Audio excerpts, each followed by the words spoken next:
Miranda, your Televox Breakstalker. Thanks for sending all of your great questions to breakstalker@televox.com. Many of you have been asking a lot of questions about SEO, and I just found Rachel, our SEO analyst, over there talking on the phone.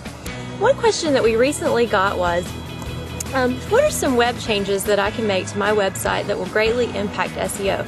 So we're going to go interrupt her phone conversation and ask her. Come with me. Hey Rachel, how are you today? Good.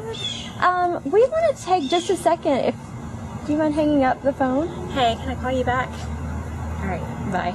You know, we've been doing this whole Breakstalker thing, and so we want to take just a second and answer this question on what web changes can our customers make that will impact their SEO. Do you mind answering that question for us? Sure. Actually, I think it's great that people are asking that question, because that tells me that people are starting to realize that SEO is an ongoing thing, and there are things you can do with your website that can really make an impact on your search engine results. So whenever I'm making a change on a website, I always consider two things. One, what is the data telling me? What are my Google Analytics telling me? What can I gather from that? And then two, is the change that I'm considering going to have a positive impact on the user experience of my site?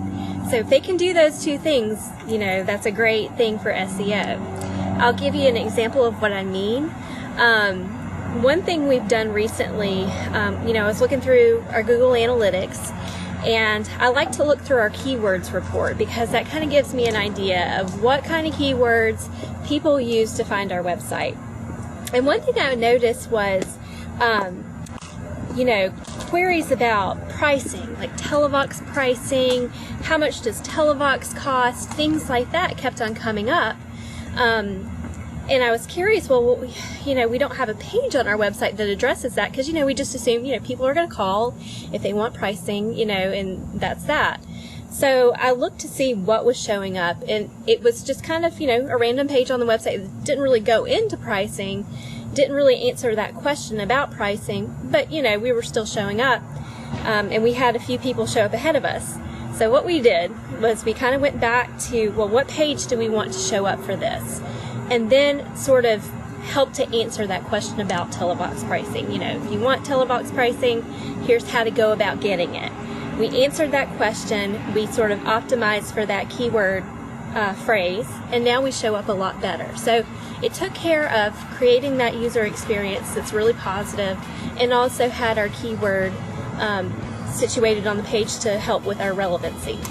Okay, thank you so much, and thanks for letting us interrupt your break. There's another one that we can mark off the list. Thank you guys for sending those questions to breakstalker@televox.com.